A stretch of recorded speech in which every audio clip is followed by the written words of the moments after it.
심야에 날리고 쏘고 F-35의 긴급 출격. 북한의 잇따른 도발에 대해 합참이 강한 경고 성명을 조금 전에 발표했습니다.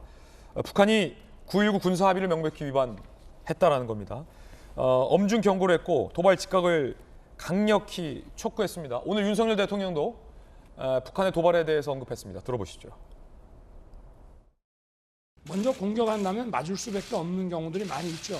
그러나 참혹한 결과를 각오하고 해야 되는 그런 것이기 때문에 이런 대량 응징 보복이라고 하는 삼축 체계의 마지막 단계도 사전에 전쟁을 결정하는 데 필요한 상당한 심리적 사회적 억제 수단이 됩니다. 지금 하나하나 저희도 다 검토하고 있습니다. 아시다시피 북한이 탄도미사일을 발사하는 건 유엔 안보리 결의 위반입니다. 그런데 중요한 건 북한이 해상 완충 지역에 포를 쐈어요, 의도적으로. 이건 문재인 정부 때 당시 국방부 장관하고 북한에 김정은이 보는 앞에서 우리 문재인 전 대통령과 김정은이 보는 앞에서 9.19 군사 합의를 사인을 했어요. 그 9.19 군사 합의를 위반한 겁니다.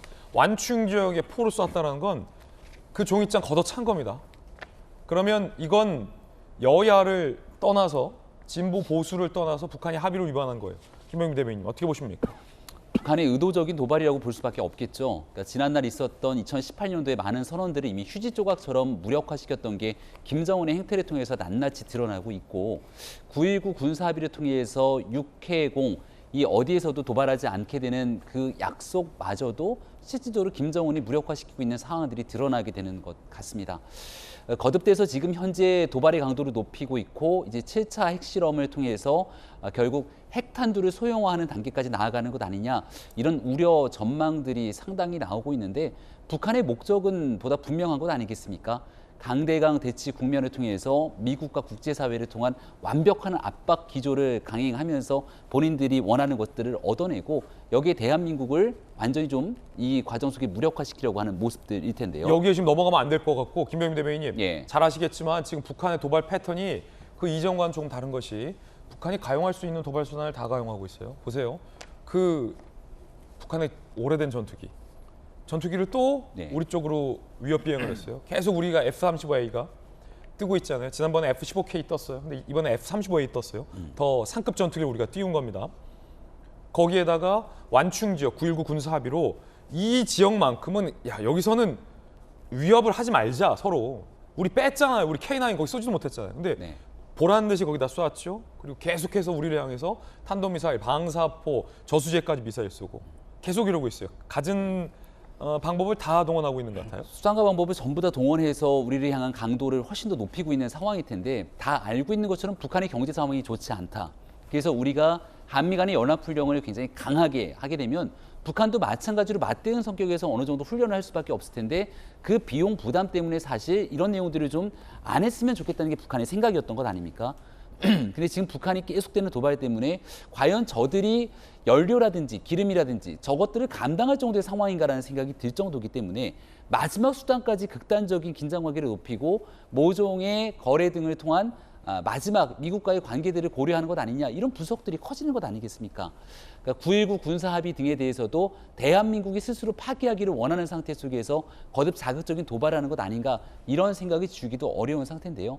이럴수록 대한민국이 조금 전 윤석열 대통령의 도어 스티핑 발언도 있었습니다마는 굳건하게 국민의 생명과 안전을 지키기 위해서 한치의 빈틈 없는 대비태세를 가져야 되는 건 누구나 삼척동자도 알 수 있는 얘기일 거라 생각합니다.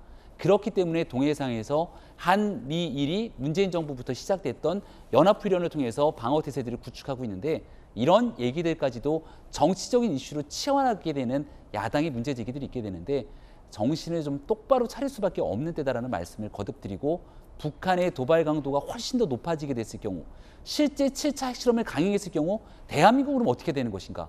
9.19 군사합의를 위반했는데 그럼 그때 대한민국은 어떤 방식으로 기존에 있었던 합의 체제들을 다시금 보완해야 되는 것인가에 대해서 국회가 야당도 이쯤 되면 국민의 국가의 안위 이익을 위해서 머리를 좀 맞댈 때가 됐다고 말씀을 좀 드리고 싶습니다. 예, 윤석열 정부가 북한의 기업과 단체와 개인을 대상으로 독자 제재를 했습니다. 5년 만에 대한민국 정부가 북한을 독자 제재한 겁니다. 그만큼 현재 분위기는 살벌한 상황인 것 같고 일단은 김영주 의원님, 네. 저는 굉장히 주목하고 싶은 게 문재인 정부에 했었던 9.19 군사합의 그 합의서 이 종이장을 북한이 지금 위반을 했어요. 그러면 지금 야당도 여야 정쟁을 떠나서 보수 정부가 되니까 또 남북 관계가 전쟁으로 가고 있다라고 선동할 것이 아니라 북한에 대해서 이건 경고를 해야 될 것 같아요. 우리가 집권했을 때 우리와 했던 약속을 이렇게 먼저 북한이 어겼잖아요. 그럼 북한에 대해서 어기지 말라라고 경고를 해야 될 것 같아요. 그렇습니다. 사실은 이제 9.19 군사 합의라는 건 다 아시다시피 4.27 판문적 선언의 실질적인 이행을 위한 군사적 조치이거든요. 그렇게 된다면 그 내용이 사실은 남북 간의 중간에 완충지대를 서로 보호하고 군사적 신뢰를 쌓아가자라고 하는 것인데, 그런 부분에 대한 부분이 지금 굉장히 북한이 하는 행태 자체는 남한 정부를 비아냥거리는 투예요. 그렇군요. 왜냐하면 우리가 대응하는 게 불발탄이 생기고 뭐 골프장에 들이고 그다음에 여야는 대치 상태에 있고 이런 부분에 대해서, 그다음에 핵우산 뭐 전략적 핵 이야기를 하고 있습니다만은 연일 남한 언론에서 나타난 것은 대안이 실질적이 있냐, 바로 지금 할 수 있는, 강구할 수 있는 옵션이 있냐, 이제 그런 부분을 연일 우리가 얘기를 하고 있기 때문에 여야가 지금이라도 뭐 야는 야대로 북한의 군리 조치에 어떤 완벽한 어떤 뭐 파기는 아닐지라도 상당히 위협되는 조치에 대해서 비판 성명을 내고 비판해야죠. 야당도 여야가 비판해야죠. 힘을 합쳐서 지금은 어쨌든 빨리 북한의 어떤 핵 위협 또 전략적인 어떤 공격에 대해서 어떻게 같이 대비할 것인가를 좀 지혜롭게 토론할 필요가 있겠다. 우리도 국면 전환을 하고 국감 시점이라도 조금 더 분위기를 바꿔야 된다, 그렇게 봅니다. 여야가 지금이야말로 원보이스를 낼 때다. 좋은 말씀입니다. 저희들은 60초 광고 보고 돌아오겠습니다. 잠시 후에 뵙죠.